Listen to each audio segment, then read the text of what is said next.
kapan saja dengan menggunakan cek, bilet giro, atau pemindah bukuan. Artinya, bahwa uang yang disimpan di rekening giro dapat diambil setiap waktu setelah memenuhi berbagai persyaratan, misalnya waktu jam kantor, keabsahan, dan kesempurnaan cek serta saldo yang tersedia. Maksud kata dapat ditarik setiap saat di sini, di mana uang yang sudah kita simpan di rekening giro dapat kita tarik berkali-kali dalam sehari, selagi uang dalam rekening kita atau saldo kita masih tersedia. Penarikan rekening giro ini dapat dilakukan melalui cek dan bilet giro, di mana penarikan tunai dapat dilakukan dengan menggunakan cek dan penarikan non tunai dapat dilakukan dengan bilet giro. Giro ini merupakan dana murah bagi bank karena imbalan bunga yang diberikan kepada giren atau pemilik giro merupakan bunga yang paling rendah. Selanjutnya kita akan membahas keuntungan dari menggunakan rekening giro. Ada beberapa keuntungan yang dapat kita peroleh dengan menggunakan rekening giro. Yang pertama itu memberikan keamanan untuk jumlah pembayaran yang relatif besar. Yang kedua, memudahkan dalam hal pembayaran, tidak perlu menyediakan uang tunai, cukup dengan menulis di selembar cek atau bilet giro. Yang ketiga, uang yang disimpan di rekening giro akan memperoleh jasa giro berupa bunga dari simpanan kita. Yang keempat, ada kelemahannya, itu terkadang ada pihak tertentu yang menolak pembayaran dengan menggunakan cek dan bilet giro ini. Nah, seperti yang kita ketahui, untuk penarikan rekening giro kita dapat menggunakan cek dan bilet giro. Sekarang kita akan mengenal pengertian dari cek, di mana pengertian cek yaitu cek merupakan salah satu sarana yang digunakan untuk menarik atau mengambil uang di rekening giro. Fungsi lain dari cek adalah sebagai alat untuk melakukan pembayaran. Pencairan cek ini juga dapat dilakukan di bank lain yang bukan mengeluarkan cek tersebut. Bedanya adalah uang tidak dapat diambil pada saat itu, akan tetapi dipindah bukukan melalui proses clearing untuk dalam kota dan inkaso untuk luar kota dan luar negeri. Cek ini tentunya juga mempunyai syarat hukum dalam penggunaannya berdasarkan KUH Dagang pasal 178, di mana syarat hukum dan penggunaan cek yaitu yang pertama, pada surat cek harus tertulis perkataan cek. Yang kedua, surat cek harus berisi perintah tak bersyarat untuk membayar sejumlah uang tertentu.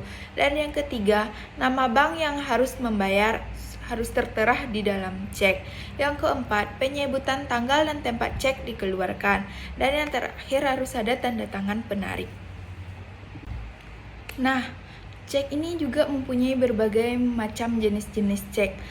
Mari kita lihat satu-satu jenis cek, yaitu yang pertama ada cek atas nama. Cek atas nama ini adalah cek yang diterbitkan atas nama seseorang atau badan hukum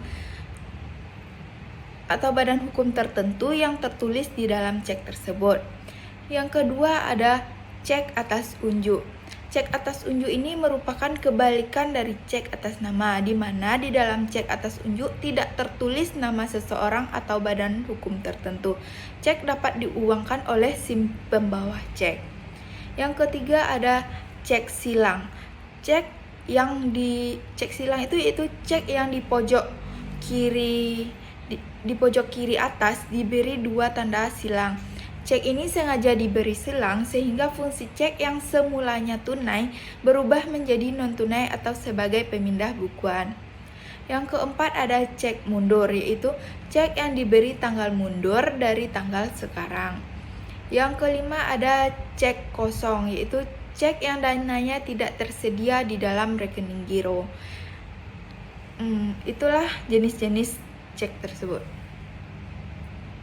Nah, tadi kita sudah membahas cek dalam penarikan rekening giro. Sekarang kita membahas tentang biljet giro. Yang pertama itu pengertian biljet giro. Biljet giro itu adalah surat perintah dari nasabah kepada bank yang memelihara rekening giro nasabah tersebut untuk memindah bukukan sejumlah uang dari rekening nasabah yang bersangkutan kepada pihak yang disebutkan namanya atau nomor rekeningnya atau pihak penerima. Yang kedua itu kita membahas tentang syarat-syarat biljet giro. Biljet giro tentunya juga mempunyai syarat-syarat. Yang pertama itu ada nama biljet giro dan nomor rekeningnya. Yang kedua, perintah tanpa syarat untuk memindah bukukan sejumlah uang atas beban rekening yang bersangkutan. Yang ketiga ada nama dan tempat bank penarik atau tertarik. Yang keempat, ada jumlah dana yang dipindahkan dalam angka atau huruf. Yang kelima, ada nama pihak penerima. Yang keenam, ada tanda tangan penarik atau cap perusahaan. Yang ketujuh, ada tanggal dan tempat penarikan. Dan yang terakhir, ada nama bank yang menerima pemindah bukuan tersebut. Masa dan tanggal berlakunya biljet giro ini yaitu yang pertama, masa berlakunya yaitu 70 hari. Dan yang kedua itu bila tanggal efektif tidak dicantumkan, maka tanggal penarikan berlaku pula sebagai tanggal efektif. Dan yang terakhir, bila tanggal penarikan tidak dicantumkan, maka tanggal efektif dianggap sebagai tanggal penarikan. Nah, demikianlah pembahasan materi kita tentang rekening giro. Terlebih dan terkurang saya mohon maaf. Terima kasih atas semua yang telah menonton video ini.